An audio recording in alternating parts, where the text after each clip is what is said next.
Adam asked Bridge to speak. Bridge has some really cool things going on. You'll learn that he's a very, very interesting guy, good friend of mine, and wanted to start off by asking Bridge a question about sort of how he got into crypto. It's a pretty unique story, so I think he'd be interested in learning, how he fell into crypto, and we'll go into his philosophies and some of his projects throughout the night.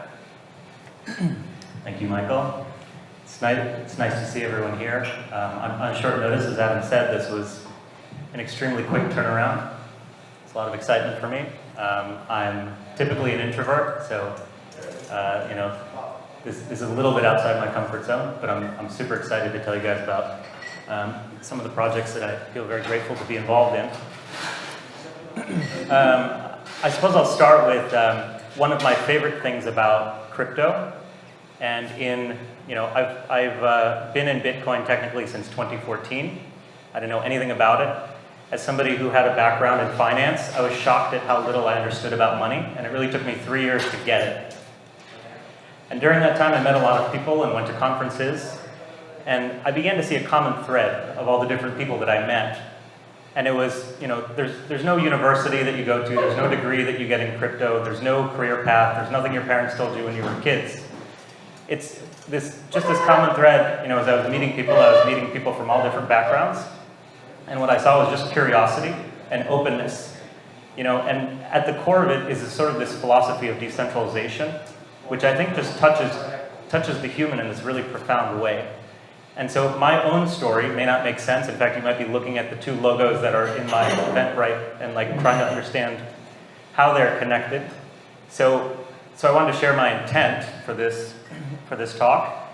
I'm not necessarily here to talk about myself, but to the extent that it's helpful to understand how I came into this world and how those two projects that I'm involved in are connected, I'd like to share a little bit of my background.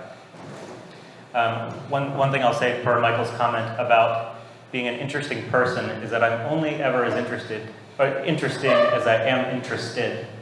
And I think there's a two-way reflection happening there. So I share that same curiosity, and I've been super blessed and grateful to meet incredible people here in just 4 days.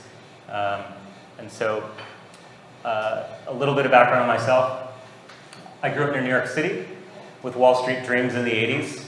Went to school for finance, worked in quantitative finance for 10 years, and pretty much knew that I wasn't going to be a wonderful fit in that world, and started a totally unrelated business in 2006, back when starting businesses were not even really that cool. And so I sort of was running a business on the side, started a second one, was going to my day job, and was sort of plugging myself more into the startup and entrepreneurial world, where I felt my people were. And actually 10 years ago this month, I left my job and took the full dive into being a champion for my companies. And when I left my job, I had safe bit of savings that I watched deplete down to zero and then to negative over the next 3 years. And during that time, I was lucky enough to scroll through TechCrunch, which is sort of the place that I got my news, because that was the world that I was bought into, and see an article about Coinbase. And I started buying maybe $100 of Bitcoin a month in summer of 2014. And so that was sort of my early entry. And then I didn't really get a red pill moment until 2016 or 17, when the bull market started coming around, and you started to see the long tail of all the different projects and all the different ideas that were propagating within this decentralized philosophy. So by then, my business had sort of hit a pleasant wall and was acquired by a venture-funded competitor, which didn't put me on a big boat or anything, but it gave me enough time to start traveling. And I started traveling out of my Northeast bubble and spent a lot of time in places like Thailand and Singapore and Hong Kong, where there were much more open-minded people building really cool shit, in this world. And that was my red pill moment. That's sort of what opened all of this up for me. And a big part of that was reinventing my story and my narrative, whereas before it was finance guy turned startup, whatever, and these stories that we sort of affix our identity and ego to. And it felt really nice to shed a lot of that into this new crypto world because I met people from all these different backgrounds just building cool stuff. So during that time, I was introduced to, through a Burning Man connection, which in its own way is sort of like a decentralized community. I was introduced to the world of charter cities and had known nothing about it, had known nothing about special economic zones or innovative governance. And so, so I'm just curious, actually, how many of you have heard of the Charter Cities movement? Okay. Because you told me about it. 4 minutes ago. Excellent. So you know, I'm also still very new to it, and I'm working for a fund called Puerto Capital, and my colleague Patri Friedman has been in this world for maybe 10 or 15 years, and he founded what's called the Seasteading Institute in 2012, where his vision was to build floating cities on like, you know, specially engineered platforms on the ocean that could then connect or disconnect to floating communities and sort of develop their own local governance. And you know, this was a huge idea, probably a decade too early. And so, long story short, that has evolved more into something more sustainable and approachable, which is this idea of charter cities, where now we've raised a fund to invest in founders who are working with host nations to build autonomous cities that can uplift entire regions. And so that's sort of that story arc. And then the other side of it was when I was traveling. Can I just say that sounds super cool? What a great idea. I appreciate that. I told you he was a very interesting guy. And we're going to sort of get into a little bit more Pronomos later. We're going to get a little bit more into Master Ventures later. And so, you know, you will see the connections between this whole decentralized world, and maybe just to step back a small bit is to sort of give your thoughts on this whole decentralized space. And me being very new to it, I mean, I don't know how many people have been into crypto before 2017 in this room. That was the the age that, so you know, so there's I'm after that date, so I'm more of a newbie, and learning all the lingo, learning all the acronyms, learning about tokens and DeFi, and in addition to that, just meeting more people in the community. Bridge actually showed me how to buy my first Bitcoin and Ethereum at his place in Boston. So I have him to thank for getting me into this world, and then some other friends for getting me to Puerto Rico. My background is, I run a CFO firm for crypto companies and non-crypto tech companies, taking sort of all of this world with all of these wallets and all these bank accounts and all these investments around the world and making sense of that through processes and providing the founders with a financial statement or an analytic tool to understand where all of their assets are. But I have Bridge to thank outside of that just for getting me into the basics of crypto. And you were just about to go, you went into Pronomos. Maybe you can tell us a little bit more about some of your projects there at Pronomos. Wanted to give you a little break so you could have a sip of beer. Sure. I appreciate that. So at Pronomos and within the sort of charter cities ecosystem, there's what we're realizing after a year of making a handful of investments in some of the pioneering entrepreneurs in the space is that we have a lot of work to do in community building. And to take a step back and to kind of talk about what Michael was hinting at with regards to how does somebody who has gotten into crypto begin to view the world once they understand what decentralization truly is? And I think I mentioned earlier that this common thread I see is this affinity for the core philosophy of what decentralization is. And you know, for most of us, we're so strongly programmed by society the way that we know it, and by the cities that we live in, and by the money that we spend a lifetime chasing and trying to accumulate and spend in order to live better lives, that it's difficult for us to see outside of the structures that we have been trained in. And so I think for a lot of people, Bitcoin was sort of that first, I love explaining it to people, once they become curious, because you can see there's a point that you get to where it kind of breaks them. You know, there's like something cracks, and they're like, well, is there a website? Is there a CEO? Is there a company? And you're like, no, it's an organism, you know. And it's like, oh, well, can't it be banned? It's like, you can try, but it really it's an organism, you know, to me, that has this life of its own. And so, once you can wrap your head around that, whereas like money is sort of the low-hanging fruit of what decentralization can do, money and banking, then you can start to apply it to other things, you know. And that's what we started seeing in 2017 in the adjacent industries, right? Like insurance, or selling data, or data storage, you know, and all these different projects we saw come out of the woodwork in that bull run. And so we think sort of the next, or at least one of the next phases, is the idea of decentralized governance.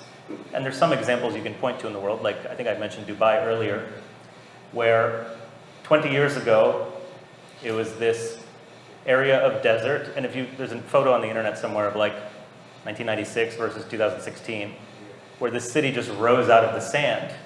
How did that happen? So what they did is they brought in, they imported British common law, right, as an OS, and they hired like retired British judges to be able to execute and enforce it. And so that then gave you know, like on a global stage, all these people a lot of confidence to come in and invest and build infrastructure, and then that was all led by a particular vision. So that's kind of like one example of what you can do when you can bring in external governance. And so part of our thesis is we want to view cities like kind of like software, right? Like cities, like, you know, I live in Boston, right, which is very charming, 300 plus year old city, where trying to get anything done is very difficult, and that's just the way of life. And this is what people are accustomed to. Nobody questions it, you know? Like, public transit sucks. The parking situation is terrible, and like nobody feels like they have permission to ask how you could remedy any of this stuff. But if you start to think about a city that's sort of engineered for well-being, and to be able to serve their, you know, like the specific needs of their residents, and if you can import laws like you could software code, and think of like the legal code as a stack, as a software stack, now you can build a city that works really well for a certain type of person. And if you have multiple charter cities, they can compete for residents in the same way that your mobile carrier competes for your business, right? So that, you know, that's sort of like the vision. You know, that's Patrick Friedman. He's the CEO, and my colleague. That's his vision. And so we're trying to tell that story. And what we've learned is that there aren't a whole lot of like seasoned entrepreneurs who can execute this stuff, because it's very difficult. You know, it takes time to work with the government and get an MOU and build trust. And so we've kind of taken a step back, and we're doing a lot of work with just getting the idea out there and supporting people in the community, especially people who have experience executing. Because right now there are a lot of very intelligent people, and there are a lot of like brilliant conversations happening, but there isn't quite as much doing happening. And so we'd really like to support that area. Yeah, thank you very much. I mean, very interesting. Bridge has talked to me a lot about the different cities around the world that they're trying to get involved with, and those conversations with the government on you know, making agreements on how this piece of land will be governed, and how that will you know, work with the local government. This being one of the interesting projects you're working on, is another very interesting one that I know you want to touch on. It's something that, you know, we work together to set up this international structure and this fund with Bridge and his partners that sort of accounted for, you know, their citizenships and their tax situations and these sort of things. But the main goal of which is to say that they have truly bought into the fact that, and this is tough for me to understand until very recently in talking to Bridge, that this isn't something that you are going to invest in Bitcoin and sell on it's going to go up a bit, you're going to sell. Bridge and his partners fully believe that Bitcoin and that this whole ecosystem is going to be a part of life going forward, and there's no reason to buy it and then sell it back to you as cash.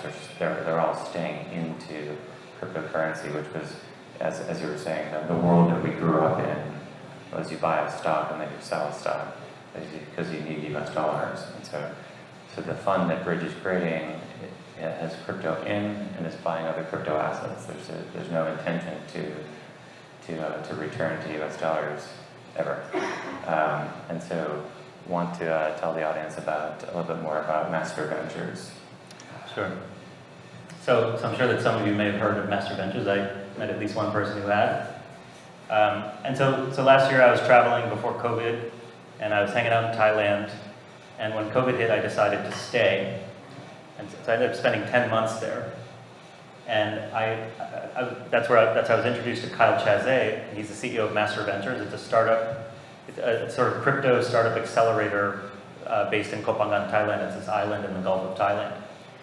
And the context under which I met him was, I was telling somebody about Pronomos, one of his friends, and he's like, I would really like you to meet Kyle, because Kyle had this idea in his own vacuum that, this idea of a micronation that can have its own governance. And he had been stewing on this idea for a very long time, and he felt very lonely in it because he thought like he was the only person in the world who had thought of it, and he was the only guy pushing the boulder uphill. So when he met me and learned about this movement that's in its own bubble, he was thrilled. And what he's doing right now, because right now, as you all know, we are very much in a bull market, and so he's focused, he's working 18 hours a day to launch new ideas and to invest in like seed and private rounds of all the best crypto projects out there, and that's taking up most of his time. But his heart and his passion is in building a project called House of DAO, D-A-O. The website is houseofdao.io. And it's a crypto micronation and village. The first location will be in Thailand. He's already done a pilot. And he wants to create a place where people can come and live and work and play and raise families and eat wonderful organic food and like pay in crypto and stake crypto, right? Because he had so much fun going to all these different conventions. And he decided that he never wanted that to end. So when he and I met, he felt a sort of validation around his idea.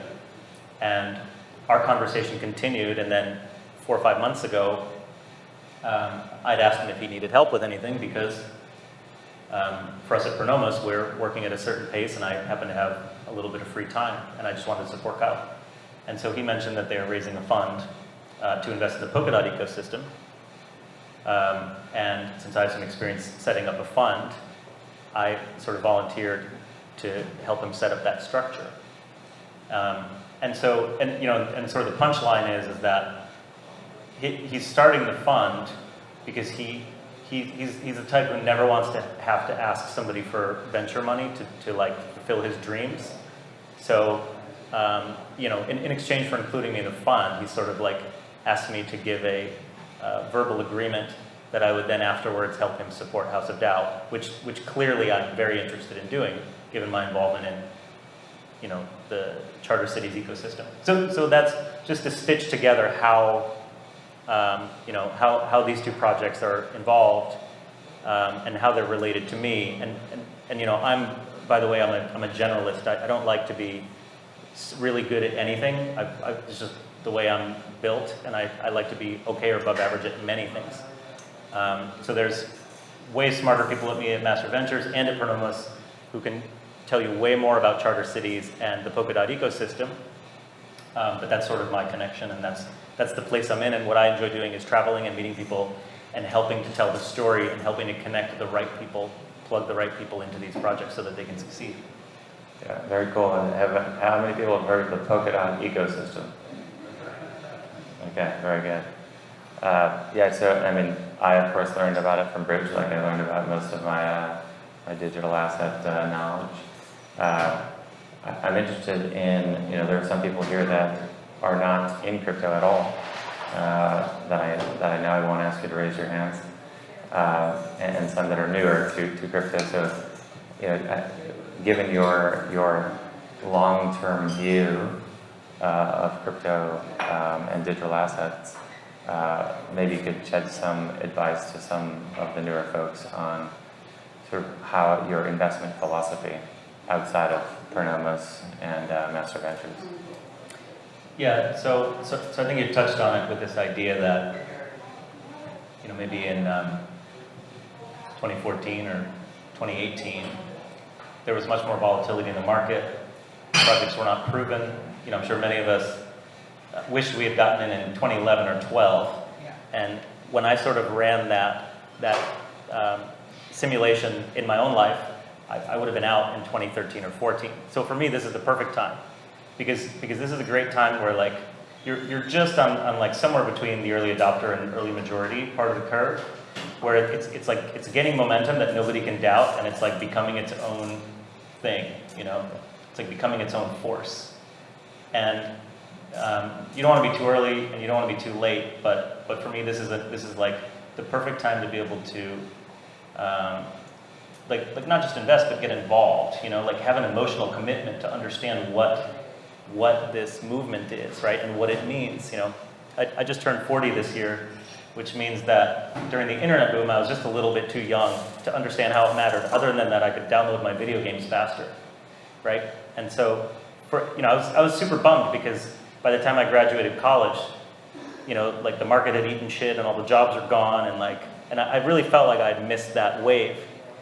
And my dad's been in technology for 50 years now, and he's like, he explained it to me the best he could back then, but he's like, there's something that happens, there's these cycles, and like technology is this, to me, it's this sacred divine thing. Like, we're discovering it more than we're inventing it. It's almost like it's being revealed to us. And this is my own philosophy, but it's like there's cycles around this. And to me, when I see the way that like the talking heads on television are talking about Bitcoin over the last 2 years, if you go watch morning shows from '94 and watch how people are talking about email, it's the same thing, And it's like we're on this balance of the comfort of familiarity and the excitement of something new, and just riding that line between like fear and ownership, like fear and passion, basically. So for me, it's at the perfect time to like really double down on the passion side. And I was lucky enough, as I said earlier, I don't wish this on anybody, but I was lucky enough to watch my bank account go from 6 figures to 0, and then like -5 figures, which kind of broke me in just the right way, And I feel like this is something that everybody should experience at one point in their lives. And then it happened again with crypto. A lot of people experienced it in 17, I think. That's right, yeah. Because in 17, I watched the same thing happen in my crypto portfolios, and I was jumping this high off the ground in like fall of 17, and then I was like having difficulty talking to anybody about it in 2018 because there was a lot of doubt. It was a scary time. But now I'm tempered in this way, and any of the people who've been, the longer they've been around, the less they even check what it's worth. Because they're so, there's just such a strong belief in what it means on all these other fundamental levels. And so, I'm not asking you to buy into my view of it, but I'm asking you to explore that, to go explore what it means beyond, being able to like cash it out and buy a new car, or renovate your kitchen, or whatever your like short-term dream is in the old world. It's like changing the way that money is. And money to me is, it's more than the paper. It's like, it's an energetic force, the same way that water or electricity is, and it behaves in these incredible ways. And to learn how, to learn the nature of that, understand and observe the nature of that. That's what is touching me, and I'm like just so glad and like super grateful to even be involved on this level, because I'm not a coder or anything, but that's the part that I really connect on with it. Well, I like everyone, wish I had gotten in a little sooner. A couple of years ago, I had some friends that started either cryptocurrencies or tokens. For instance, I'm a CFO of one of my buddies' DeFi tokens called eResidual. And Gordon and I were looking at this yesterday. It's up 11,000% in the last 90 days. And so this is my introduction to this world of just like crazy fluctuations of pricing. Fluctuations. And that's one way. it's so far it's only been one way, which is good. And so between that and several other companies that I'm getting involved with, and Bridge's help, and many people in this room's help, I've gotten more into crypto, and so I'm starting to believe that, then you get PayPal and you get Visa and you get everybody else getting involved, and you start to believe that this is real. And so with Bridge's view, and now my view, and a lot of people's views in this room, we'd like to just open it up for Q&A to anyone in the room that has any questions for Bridge or myself on anything you have to do with anything we've spoken about or anything we've not spoken about. Alex?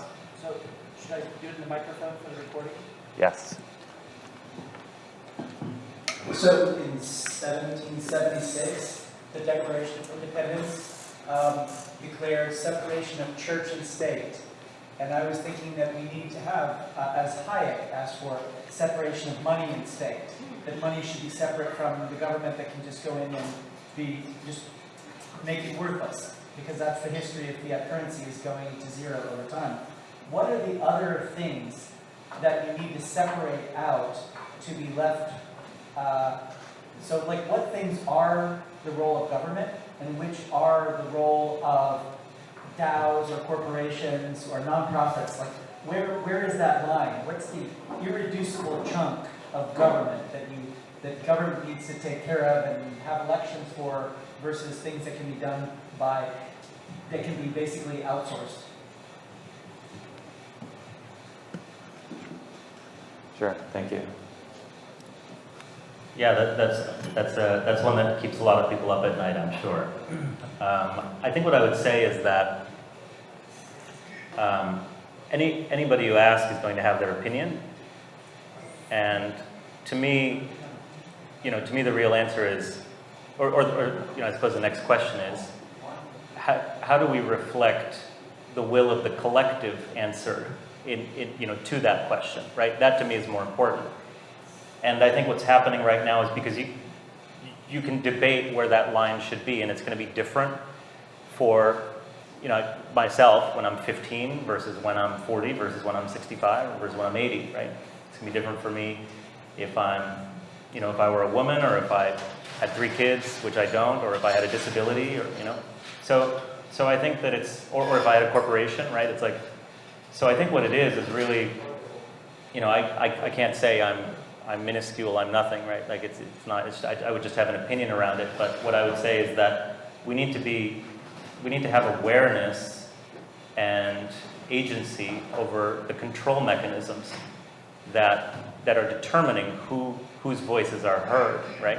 Or whose voices whose opinions end up directing the systems. And if you just pull out a map and just point to 10 different countries, you'll see 10 different examples of how that is manifesting, how that's playing out.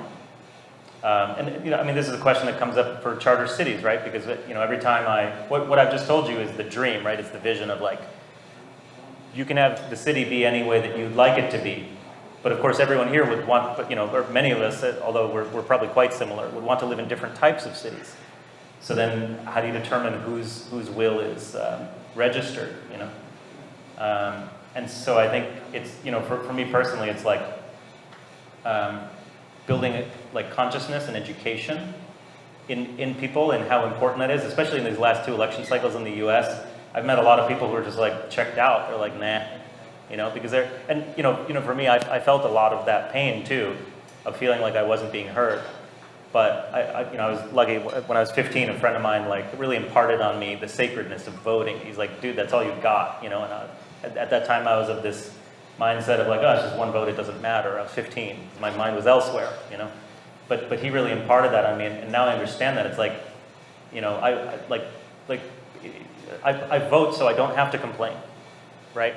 And then I can be in a place of positivity, and that's the only lever that I have in the system that I live in. And so I think it's building awareness and consciousness around the systems we build so that they reflect the consciousness of people. And I think I'll just finish by saying that I don't know if anybody else has felt this, but I feel profoundly in the younger generation that they're much more tuned to that. It's giving me chills just thinking about it, because my my parents are stubborn, you know, and you know, they're upset about all the things that were promised to them that were not delivered by people who are gone, long gone, and don't care. And so this younger generation just views the world totally differently. And I think there's some fundamental shift happening. And that really needs to be nurtured and cared for and supported. And those responsibilities need to be imparted and taught in a way that they are important to, you know, this young generation. Thank you for that question, Alex. You know, great question, very thought-provoking. You know, as we were talking earlier, 2021, perhaps some of the greatest years of innovation, you know, in our history. Whenever you have this massive change, this sort of forced change, you have to ask questions like this: what is the right way to operate? What is the right way to govern a country? And definitely one for us to think about. If anybody else has any questions, I can pass the mic around. Thanks. Yeah, go ahead. You mentioned that community building was one of these problems that perhaps you realized that we need such a big solution for. So my first question is, what kind of solution have you found for that, if any, thus far? And to piggyback on that, have you, to touch upon the cultivation of education and consciousness that you were just referring to, have you considered tokenizing that, creating some kind of incentive blockchain consciousness for that? That might dovetail into the community building. Sure, thank you. We can pass it to Gordon. Just to clarify, when you say community building, you don't mean specifically to like the charter cities movement. You mean at large, in general. You were mentioning that was a problem that you experienced with your charter city. Yes. Okay. Yeah. So right. So with Pronomos and with the charter cities movement, that is one of the challenges, right? It's like there aren't enough people who are thinking at this level, and we're perhaps still a little bit early, you know. And that's where we see is, you know, some of the opportunity is. So how do we do that? And you know, for me, there's a couple parts to it. One is that I was not in the charter cities world 2 years ago. I'd never heard of it, and so you know, to be honest, I don't really know why I was invited to be a part of the fund. I think it was probably my interest and curiosity. It certainly wasn't my experience, right? But I think like the value of that was I'm so fresh to the idea that I can bring, you know, these are people who have been thinking about this stuff. They've been doing TED Talks, they've been writing research papers, they've been teaching courses, you know, they've been telling the story for 10 years. When you bring somebody fresh into it and you bring a fresh perspective, that can really shake things up and sort of move them forward. And I've gotten behind that now. I've taken much more ownership. The first 6 months, I felt like a moron because I didn't understand anything anybody was talking about in this world, right? So I think that one of the big parts of it is making it approachable, making the idea approachable. Because again, most of us do not feel like we have permission to think on this dimension, right? Because we've been living in these legacy systems. It's the same with Bitcoin, right? When you try to explain that to somebody, I mean, forget Ethereum or all the other stuff.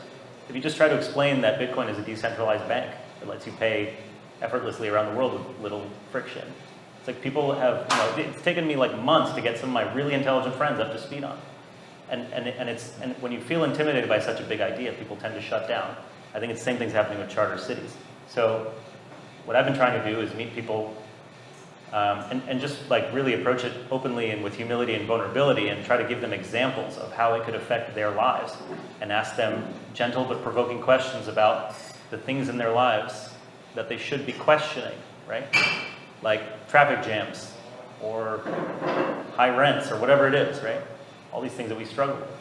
And we've been relying on our governments to try to resolve this stuff. And actually during COVID, it became very apparent that our government was not well suited to be handling all of this stuff, right?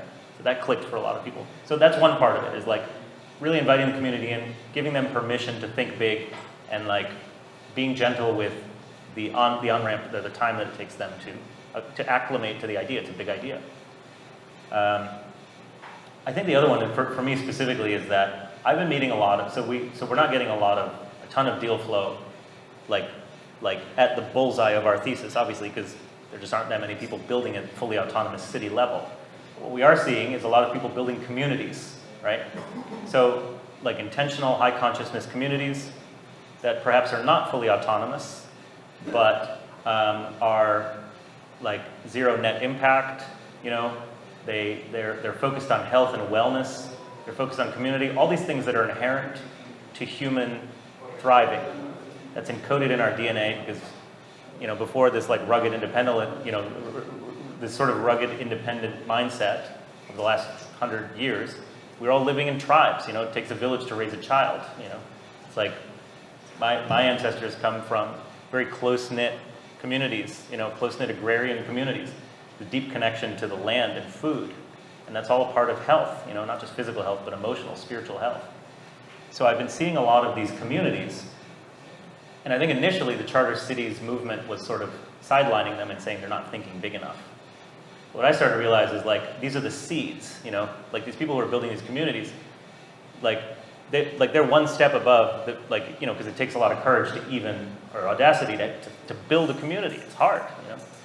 And so for me, supporting these people and showing them, you know, how much further that arc could go, and doing so gently and in a way that, you know, like, doesn't make them feel like overwhelmed by the idea. That's been a part of it. And so I've been meeting people from all over the world in like really incredible, beautiful locations, like Kyle of Master Ventures. He's more advanced, but I've been meeting people who just want to build these communities and supporting them and sort of showing them where that idea could be in 5 or 10 years. And then I think what can start to happen is when you have you know, established communities of people, you can sort of take those as a lever to a host nation and say, here, you know, I have a high value and a super passionate community of 5,000 people who are seeking a place to live in XYZ ways, right? And in order to attract them, you could perhaps give them concessions on taxation, on visa limitations, on taxes, you know, just like living, right? Like all these different elements of living. Then you have a lever to go to a host nation, whereas right now, most of the entrepreneurs are going to a host nation and they're saying, we'd like to build a charter city, and selling the dream and the vision, and the really advanced, you know, foreign political leaders are like, okay, this is interesting. But most of them are like, you know, they get lost in the bureaucracy. So that's like a very practical step I see, is supporting these community seeds and using them as levers to step into the next stage of charter cities. Cool. Thanks for the question. Yeah. Gordon. Hi, Rich. I was just curious, you mentioned Thailand, and you mentioned, I think one other place where Southeast Asia, and I'm wondering if you could just speak a little bit more about where you're seeing this charter city interest take root, and host nations that are most receptive to it, and are there other places around the planet that you visited or know about that are showing kind of leading the way on this? Sure. Sure. Yeah. So what? So we have a handful of portfolio companies currently. We are, you know, these are founders that have been in the space for a very long time, 5, 10 years, and so you know, they're not necessarily reflective of the best areas. It's more just the amount of time spent. And these are exceptional examples of founders, meaning they've been super passionate about these ideas for a long time. And so there's sort of these like unique situations or unique relationships that they were able to build with host nations. One is in the island of Roatan in Honduras, by the way. That's probably one of the most like, that's probably like one of the further along ones, right? But the founder there has built a relationship with the local government there over 10 plus years. You know, I'm relatively new, so I'm not familiar with the whole history, but I do know that he was able to convince the Honduran government to amend their constitution to allow this, right? And that takes time.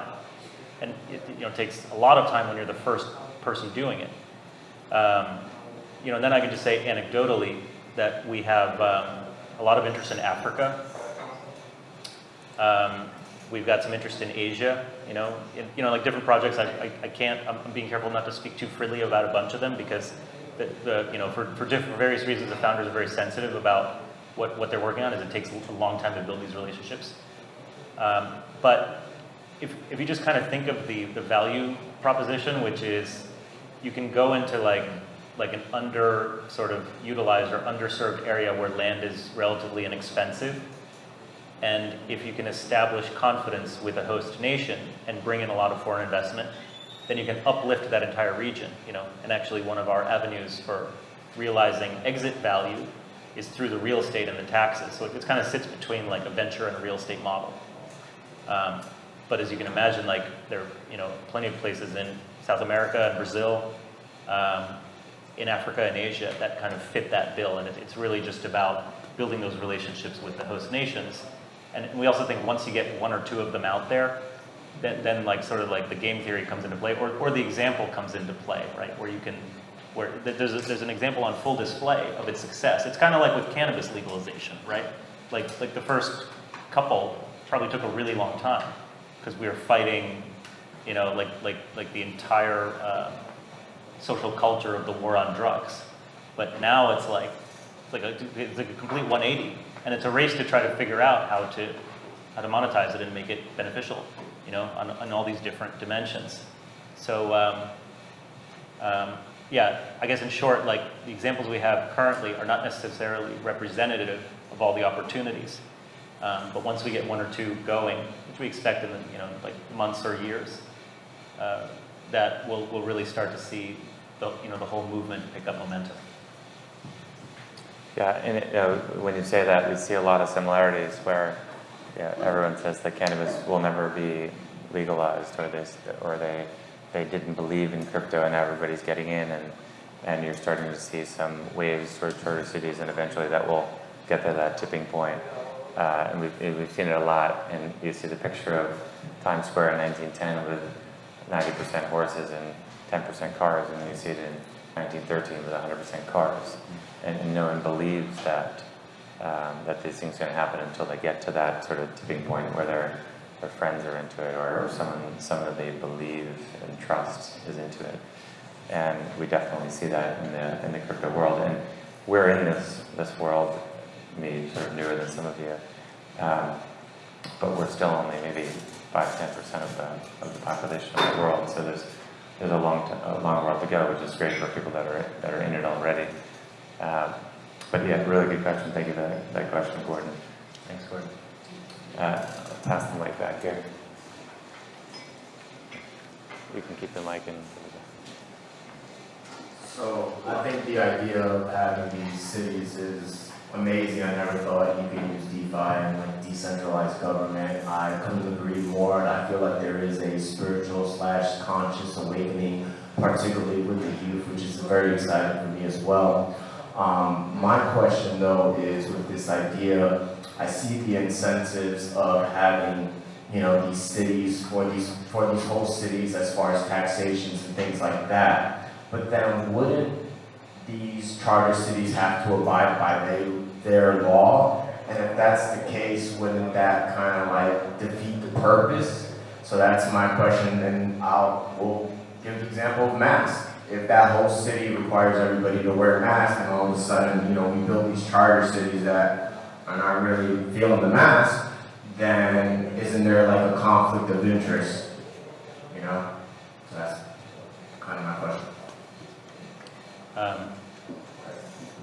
Okay, so I just want to clarify the question.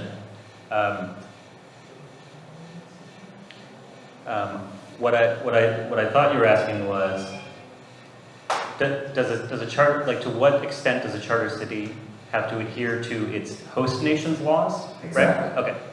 Cool. Yeah. So that's a really good question. So this is like one of one of the top objections of our potential LPs.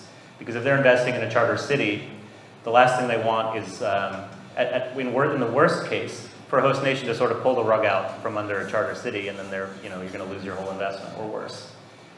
So, myself not being on the ground on this, but I've spoken to entrepreneurs who have taken the time to like understand and build the relationship with the host nation. What we'd like to be doing at Pronomos and for the movement, right, is to build the playbook on how to do this, right? Because right now there's no playbook. It's not like starting a SaaS startup where you have 10 years of blog entries and you can go figure out exactly what your KPI should be and how to raise money and what you should be focusing on, how to hire, all that stuff. There's no playbook for this. So that's one of the things that we're doing. That's a part of our sort of early work with the community, is to gather all of the information, and we work with some incredible partners who are experts in special economic zones. I think we're right now in the process of compiling a database of like 7,000 global zones, and just understanding what we can learn, what we can draw from that data. I think a big part of it is working with the entrepreneur, with the founder, to sort of build those inroads and build those relationships, and to understand what's valuable to these host nations, because you want to make it work for everybody, right? It's like, everybody has a different perspective, and if you haven't sort of dotted the I's and crossed the T's on that up front, then unexpected things can happen, even if it's well-intentioned, and then your incentives can diverge, and then you have big problems. So, there are way smarter people, as I said, in the space who can speak to the intricacies of how to do this well. I'm not one of those people just yet. But I will tell you that we are, our intention is to build the playbook on this so that it can become much more approachable to a larger audience of founders who would like to begin building these things. The other thing I'll say is that right now, the founders we have in the space have been grinding for 10 years to try to even get these conversations and get somebody to listen, let alone come to an agreement on how it should be done. But I think what will happen, as does with any new industry, is once you start to see examples and you start to sort of carve that groove, that sort of the best practices will emerge, and it'll become much more obvious what the right thing to do is in these situations. And you'll have a model to follow, right? So right now, since it's all like uncharted territory, we have to work with in the safest situations. It's like writing code in a sandbox, basically, right? And you're sort of building the sturdiest model and adding features later. So that's sort of the way that I see it unfolding. Appreciate it. Thank you. When you're writing these constitutions and developing the code for the sandbox, as you just put it, what percentage are the actual founders of the cities and the communities playing in that role versus the people that are building the infrastructure, the entrepreneurs that are putting in the capital? It's a good question. So my impression has been, in my view, I think the founder's job is to be a listener, right? We don't, because what happens if you get a founder who is, let's say, very excited about their own vision for something, they're going to go in and force their own opinions on a lot of other people, which you don't want, right? Because as essentially as a foreign founder, and actually some of ours are local, and they very, very much understand, the local culture. That's super helpful. It makes them a better listener, and you'll know that their ideas are much better represented. But I think to me, the founder has to be a really good listener and to bring everybody to the table so that everybody can be heard. It's quite political in that sense. I think the mission is to uplift entire regions and uplift people. So that includes that includes the locals, that includes the residents, that includes the investors, and all the stakeholders, right? So it's like if you're designing a city from the ground up, you've really got to bring all those people together and do what works. And I don't know, that'll look different in different regions at different times. But I think for us, what's important is like preserving the DNA of how that unfolds, so that, and in writing this playbook, so that it's done fairly, and so that these things don't blow up and cause problems later because certain aspects of the community are underrepresented. I think there was a question back there. Yeah. A couple questions. Like, what's the ultimate size of like these charter communities? Like, size-wise, like, what would you make? Like 5,000 people, 20,000. Yeah. And the second point, Dubai is a great example. I remember that photo because that's got me to move from Beirut to Dubai. But one big thing that's different about Dubai, Sheikh Mohammed is like, okay, this is what we're going to do, and everybody does it, And as I find in a lot of these other communities, what we're trying to talk about is open engagement, acknowledgement of a constitution that certain few people can kind of be involved in, and so I think that's just kind of like the difference. I just wanted to point. Yes. So that's it. I'll start with the second one first. That's an important observation. I like to use Dubai as an example to demonstrate what importing law can do for a region, right? It's not necessarily representative of the Charter City vision, and I understand what your concern is in that area, right? That's not necessarily what's in our full vision. But I think for somebody who may not be familiar with that tool or that lever, to be able to incite that level of change in a place, it just tends to be a good example. That's all it's meant to be. And then your first question was as to the size. I mean, I think that a lot of these are in the early stage. We see communities that come in with aspirations of having, 4 or 5 digit, 1 to 5,000 or 10,000 people. I think some of the charter cities are bigger, like 10 plus, 50 plus. And then it's hard to say at this stage because really you want to be open. You want to, you want to have mega cities, right? It's like there's there shouldn't really be any limit. It's kind of early to say, I think, what the vision is. But I can say that most of these founders have like very large thinking, and large visions for these sorts of things. Thank you. Thank you. And also being a kid of the 80s in New York, talk about that. How does that affect the way you see the world? It's wild, as man. you move? It's wild, it's a crazy place. Same. I'm a kid of the 80s in New York as well. So it gives me a scope for the way to look at things. But as you're going around building and you seem like you've done enough to kind of take you away from the, what New York has to offer, you seem like, it gives you a different perspective. Does that run with you? So do you feel impression of that? Yeah. I mean, as I said, I grew up in so I grew up in a New York City suburb in Connecticut, 45 minutes north. But I watched my dad put on a suit every morning and go to New York, and I was like, when I was like 5, he took me to his office, and I remember seeing a taxi this big, and I was like, all of that blew my mind, and those impressions go a long way when we're young, especially in the 80s, where that sort of capitalistic culture was in its heyday, running strong, and everything, TV, music, movies, everything was telling me that was the way to be, to be a realized person. So, it wasn't until like 4 or 5 years ago that I realized that it's not what I wanted, and then it became very easy just letting it go, because it was burning me out. And, by the way, I lived in New York City for a short period. I was working on Wall Street and just had some exposure to that culture, and it was fascinating. I'd read all of Michael Lewis's books and stuff. I was training for that world, and then I realized I was getting wrecked, and I could see the people 20 years ahead of me, and I'm like, it's like, show me your friends and I'll show you your future, and I'm like, that's not the future I want. Guy's got a cheeseburger in his hand and he's screaming on the phone and he's red in the face, and it's like, it's not the kind of life I'm trying to live. So. You look like you're going to help people achieve enlightenment.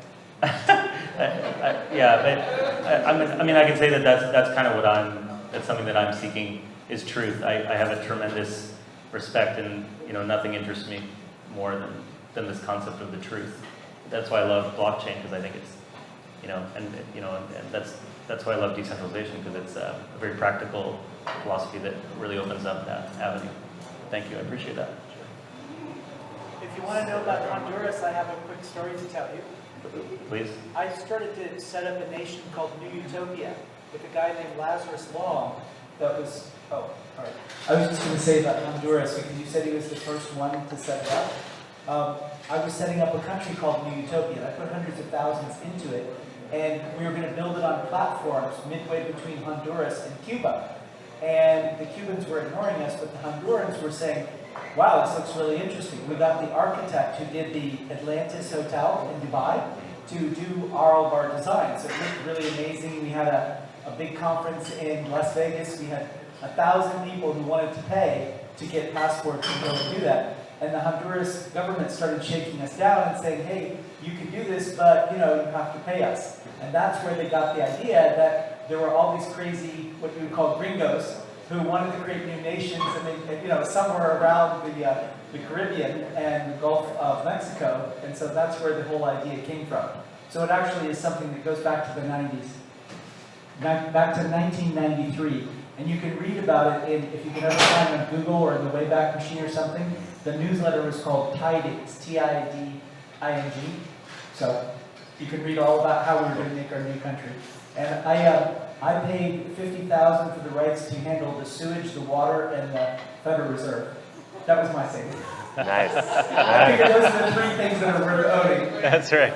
That's right. Do you want to mic it?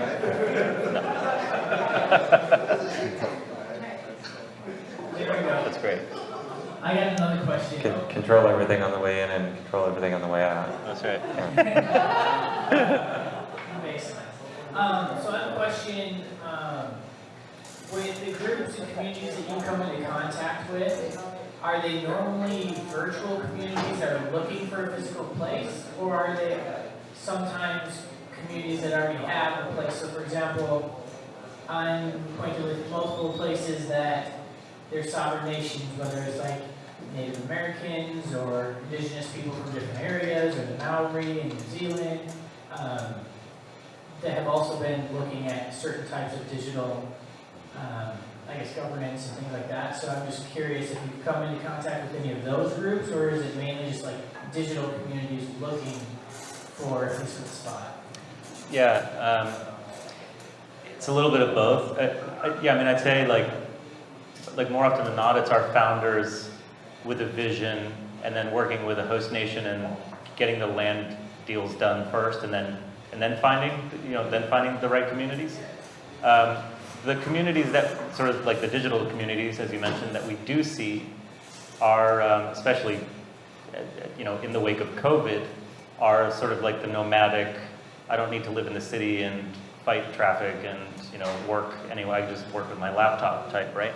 So I think that's probably the low-hanging fruit in the short run. It's just people who have, experienced this newfound freedom and who would rather live in like Costa Rica than in Manhattan, at least half the year. Then those founders just happen to be connected into this world through their personal realm, so that they can go and sort of do the early due diligence to see if it's going to work, and if they can get a few hundred people together to buy homes, and then they can start the development process. But I imagine as time goes on, we'll see like more and more niche types of communities who will seek to have their voices heard. To say like once they feel like they have the permission and are validated to be like, oh well, if I'm this type of person and I want to live this type of lifestyle, there should be a place for me that caters to me, right? And I'd like to get together with other people like me, to be able to go and live there. Sure. Have you had discussions, or what are your thoughts on Lieberland? Are you familiar with Lieberland? No, I'm not. Oh. Well, I guess I'm not an expert. We've had someone speak a while ago, but essentially it's was an unclaimed area between Croatia and Czech Republic, I believe. It's just, I think, like 7 square kilometers. No, it's Serbia. And the river changed in the course of the river, and so they didn't want to acknowledge the change in the river because it would have changed other things because they were both one country, Yugoslavia. And so a guy named Witt said, well, it's mine. But when he goes there, the people in patrol boats chase him out of it. But he has tens of thousands of people who want to send him tens of thousands of dollars to be citizens, because there's something on the order of 600 million people who want to leave their home country and go somewhere else. So there's a massive demand. It's in the trillions of dollars of people who will spend to leave their country to go to a new country and have a fresh start if they just are not going to be heavily taxed or harassed or mistreated because they're a minority of some kind. Yeah, so I wasn't familiar with that one specifically. I think it's really interesting that one was sort of prompted by just a natural change in the geography, by a river changing that's like just super gentle compared to some of the ones that we do see. There was a group, just reminded me, that we were that we were working with a couple months back, who wants to build like a refugee community for people who want to leave Hong Kong. And so they were seeking, that's obviously more of a political motivation, but they were seeking land to do that. So yeah, I do think that we'll probably start seeing more of those.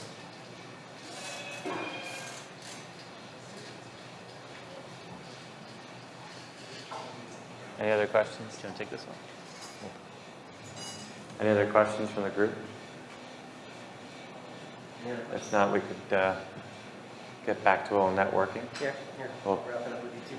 yeah, perfect. Yeah. Okay. Awesome. Whew. Great job. I'm actually inspired by all of the talk tonight. We talked about master ventures and also Pronomos, but the inspiration here around community building and charter cities and living the way that we want to live, for ourselves and for our families, and knowing that the current status quo is not what's right for us in any way. So, that's part of the reason why I moved down here. So, I've been working on buying a town outside of Las Vegas, so to hear this is super inspiring and reinvigorates all of those conversations, which are still in motion as well. So anyway, that being said, how else can we help you? What are you looking for? We covered quite a bit on this. Anything else you want to touch upon around Master Ventures, around Polkadot, around Parachain? Sure. Yeah, so again, super grateful to be here in this incredible community. I've only been here 4 days. I love connecting with people. I feel very lucky to be close to very talented, gifted super connectors like Michael and Adam. I suppose what Master Ventures and Pronomos are looking for. So for Pronomos, it's really people who are passionate about this movement. We're looking for entrepreneurs ultimately who would like to build these cities. And so I'd be happy to take any referrals or intros or have conversations with anybody who's interested at that level. And on the Master Venture side, we're launching a Polkadot ecosystem fund imminently in this month probably.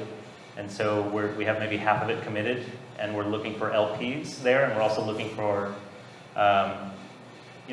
like really excellent Polkadot projects like the Akalas of the world to invest in, because we'll basically be buying Dot and Kusama, and then we'll be staking it, bonding it for those top projects to help them secure parachains. So that's sort of like the 1 to 2 year plan there. So anybody in any of those areas that you think would be useful to connect with, I'd be happy to chat with. Any other questions around any of that? Great. Well, before I hand it off to you to finish off, I just want to give a shout out to Pedro Rivera, who made this all happen from Dubai literally in less than 24 hours. Right.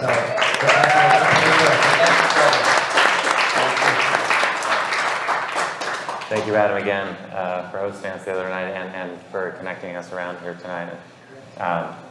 In addition to what Bridge is doing with Master Ventures, a few of us are starting a similar fund in the U.S. That involves crypto assets. The Master Ventures Fund only allows non-U.S. investors, and so we can talk a little bit after about a fund that could be in the works on the U.S. side. But it was great. Thank you for having us all, and thank you for the questions. Thank you for being here, and we look forward to talking to you throughout the rest of the evening. Thank you, everyone.